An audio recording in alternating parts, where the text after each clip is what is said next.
ke depan Bali ini harus memiliki satu ikon dan memiliki fasilitas yang memadai. Kedua hal lain juga, selama ini dibangun di Bali, ngapain kita harus berpikir bahwa harus di Kabupaten A, Kabupaten B. Kita harus berpikir secara holistik, Bali ini harus maju. Ya, Bali ini harus maju ke depan. Terkait di bidangnya. Di bidangnya kan. Karena pertunjukan seni, betul. Budaya, kegiatan-kegiatan UMKM terkait dengan kearifan lokal itu ya.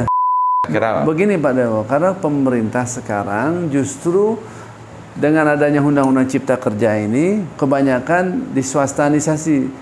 Yang sudah berjalan bagus sekali Pak Dewo.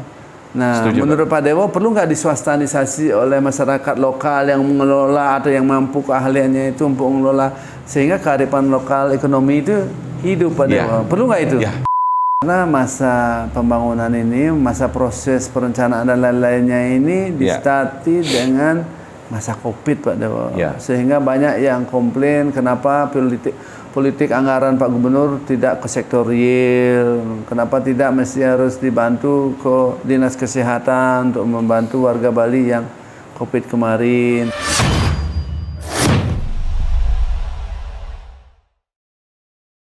Selamat datang di Jarak Podcast. Sore hari ini saya bersama Dewa Putu Sudarsana. Beliau adalah pengamat politik di Bali dan punya pengalaman, segudang pengalaman di bidang pariwisata. Tentunya apa yang beliau alami, apa yang beliau lihat ya, menjadi masukan-masukan pemerintah yang mana sekarang sudah hampir dilaksanakan oleh pemerintah Provinsi Bali. Om Swastiastu Pak Dewa. Om Swastiastu Pak Putu, Rajang Rahayu. Ya, saya greeting saudara-saudara sejarah Indonesia dulu. Assalamualaikum warahmatullahi wabarakatuh. Salam sejahtera bagi kita semua. Namo Buddhaya, salam kebajikan. Semoga damai kita di seluruh Indonesia. Bagaimana kabarnya Pak Dewa? Baik Pak Putu, izin buka masker ya Pak Dewa. Silakan Pak Dewa. Pak Putu gimana kabarnya? Baik, sehat selalu ya. Saya ini sehat selalu. Lama ketemu ya, kangen. Mendengar beritanya Pak Dewa dari jauh Bali itu sedikit ada masalah di saat Covid. Ya tentu kita sudah melewati ini atmosfer pariwisata dan pembangunan saya lihat sudah di mana-mana. Betul. Saya kesini mau menanyakan sesuatu Pak Dewa karena masukan-masukan Pak Dewa melalui media cetak maupun elektronik saya buka di googling, ternyata Pak Dewa banyak memberi masukan kepada pemerintah terkait dengan PKB yang sekarang sedang berjalan. Bagaimana sih sejarahnya, kenapa mesti harus dibangun PKB itu di Kelungkung gitu? Bagaimana menurut Pak Dewa, pandangan Pak Dewa selaku artinya kontrol sosial lah ya? Bagaimana? Baik. Terima kasih Pak Putu, terima kasih pemirsa Jarak TV dimanapun berada. Terima kasih kesempatannya. Memang dari awal saya mengikuti Pak Putu. Sebelum diputuskan bahwa PKB, Pusat Kesenian Bali itu di Tok Palu dan sudah dimulai di Kelungkung. Memang di awal seperti kita ketahui, apalagi di dalam hari-hari yang seperti ini, di mana pesta kesenian Bali itu sedang berlangsung di tempatnya biasa di Art Center kan.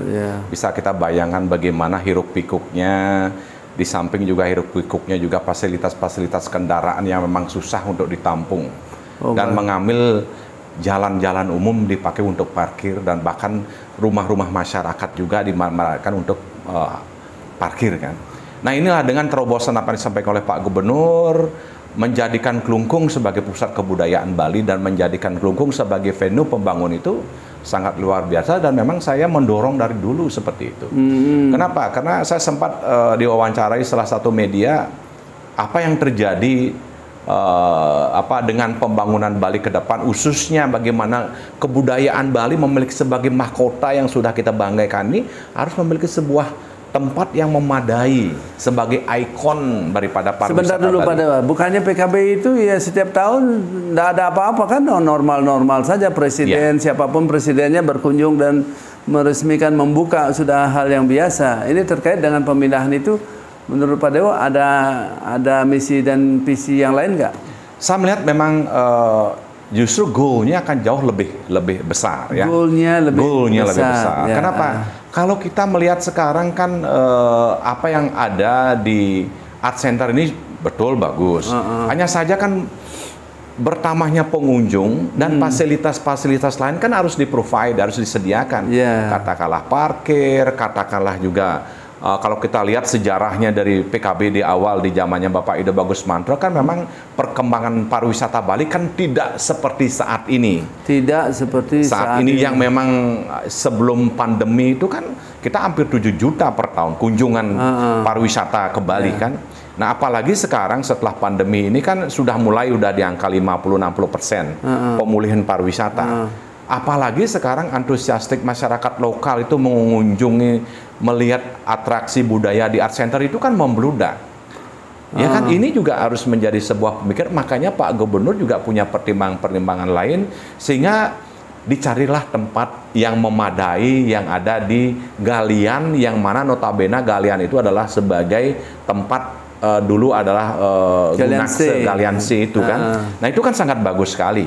Karena bagaimanapun ke depan Bali ini harus memiliki satu ikon dan memiliki fasilitas yang memadai, utamanya satu jangkauan, kedua tentang area parkir, ketiga tentu juga dengan berbagai perbedaan di kabupaten kota, mengingat tentang culture ini kan kita banyak punya variasi.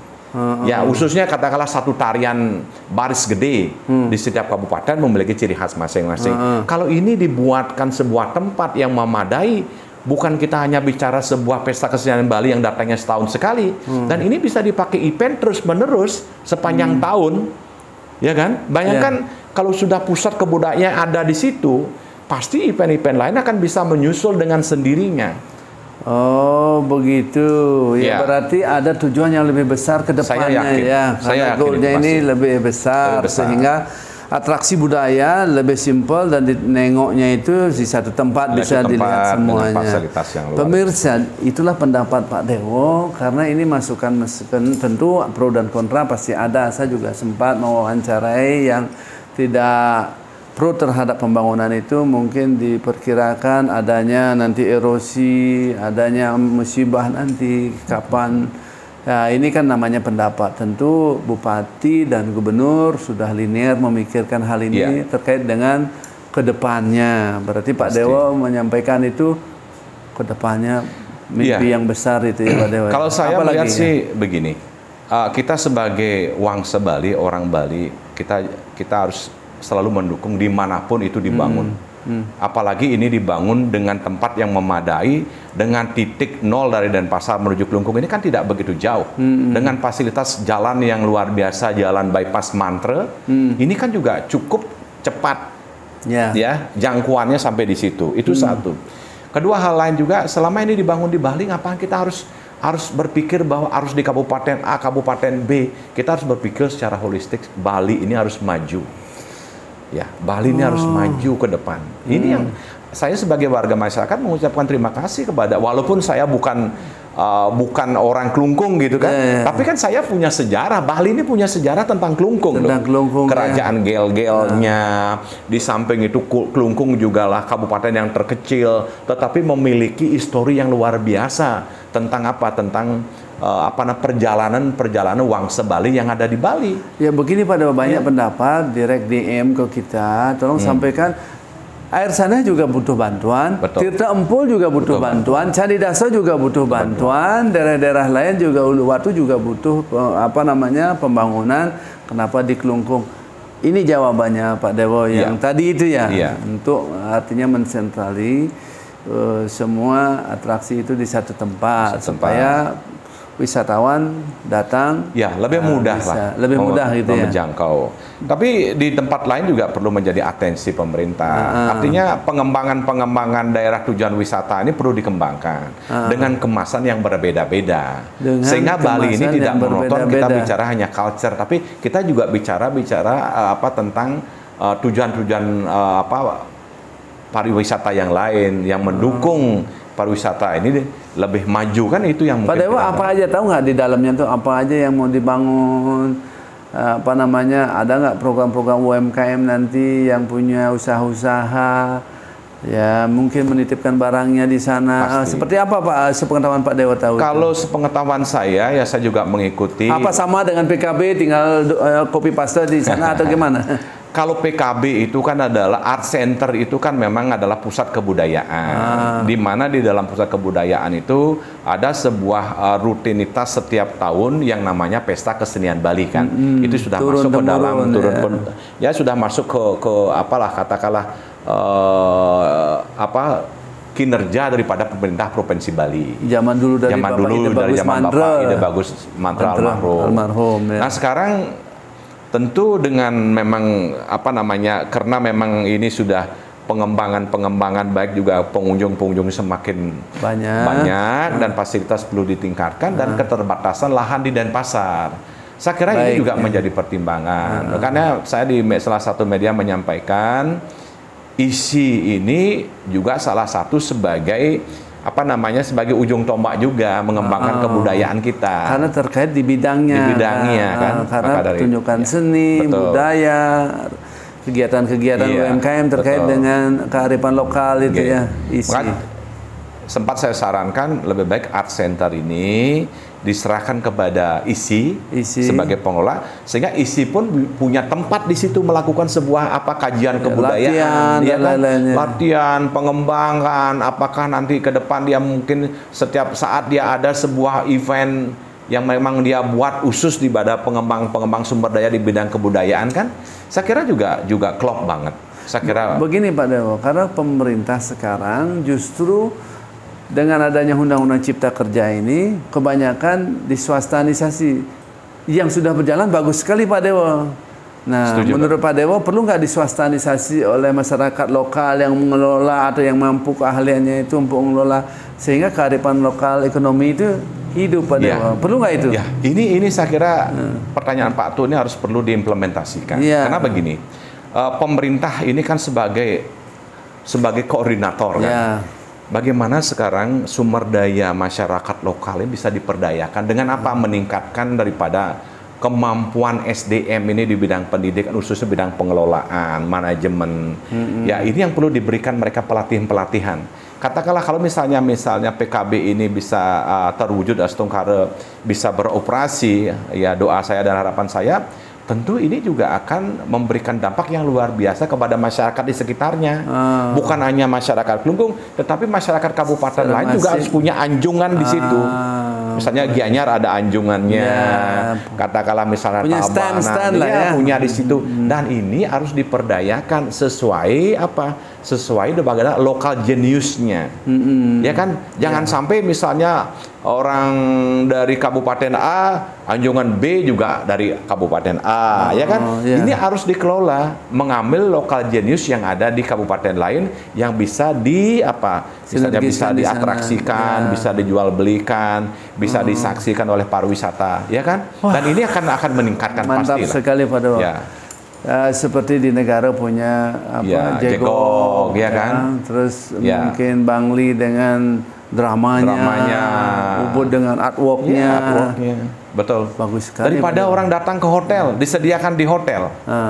Ya kan, ini dengan ada pusat kebudayaan Bali kan orang bisa datang ke situ. Artinya tamu ini sudah pasti dia tahu bahwa pusat kebudayaan Bali sebagai mahkota, pusat kajiannya, dari sisi peningkatan sumber daya manusianya, atraksinya, semuanya ada di situ. Istilahnya datang ke satu tempat semuanya ada.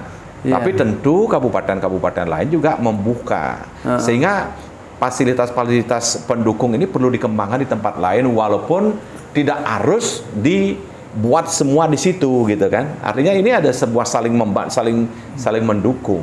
Ya, begini Pak Dewo, karena masa pembangunan ini, masa proses perencanaan dan lain-lainnya ini distarti dengan masa COVID Pak Dewo, sehingga banyak yang komplain kenapa politik anggaran Pak Gubernur tidak ke sektor real, kenapa tidak mesti harus dibantu ke Dinas Kesehatan untuk membantu warga Bali yang COVID kemarin. Tentu pro dan kontra ada. Pak Dewo hari ini menyampaikan ternyata ini masukan juga, dan itu pasti didengarlah.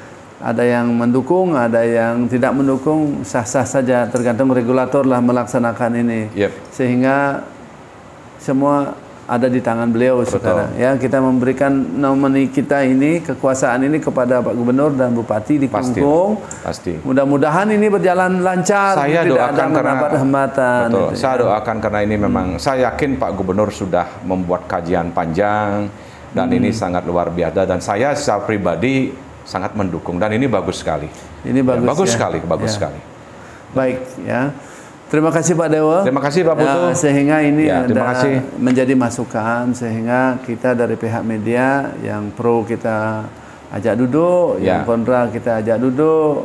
Demikianlah wawancara kami sama Pak Dewa Putu Sudarsana. Mudah-mudahan bermanfaat. Ini semoga bermanfaat. Prinsipnya kita orang Bali, lebongkah batan biu, Batu. Apa itu? Gumilingah aja liu, biarkan. Tetapi tetap harus seorang pemimpin punya keputusan yang tepat. Ya, kalau pemimpin tadi itu kalau dikritis terus diberikan solusi kan tidak masalah, Pak Dewa. Pasti. Ya, janganlah anti kritik lah itu. Kalau dikritik ini kan ya ini ada apa? Siap. Ya, tidak banyak negara yang anti kritik masalah. Nah, sehingga kita perlu menduplikasikan kalau negara lain itu yang maju gara-gara kritikan terus dikasih solusi dan kita makmur.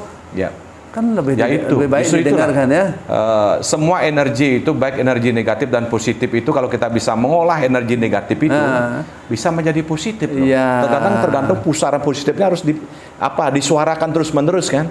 Sehingga orang yang tidak mengerti, memahami di awal, kita beri pemahaman, dia akan menjadi apa? Menjadi bagian, baru dia membuka wawasan yang penting kok. Seorang pemimpin harus itu, membuka wawasan, memberikan banyak pencerahan kepada begitu juga tokoh-tokoh orang Bali kan itu yang paling penting. Seorang gubernur, seorang bupati, apalagi wakil rakyat pasti sudah punya mindset, punya strategi lah ya. Pastilah. Demikianlah. Baik. Bincang-bincang saya sama Pak Dewa, mudah-mudahan saya dan Pak Dewa bila mana ada yang disampaikan kurang benar, kami minta maaf. Kita akhiri dengan Agung Pramasandi, Om Santi Batu. Om. Assalamualaikum warahmatullahi wabarakatuh. Waalaikumsalam. Sukses.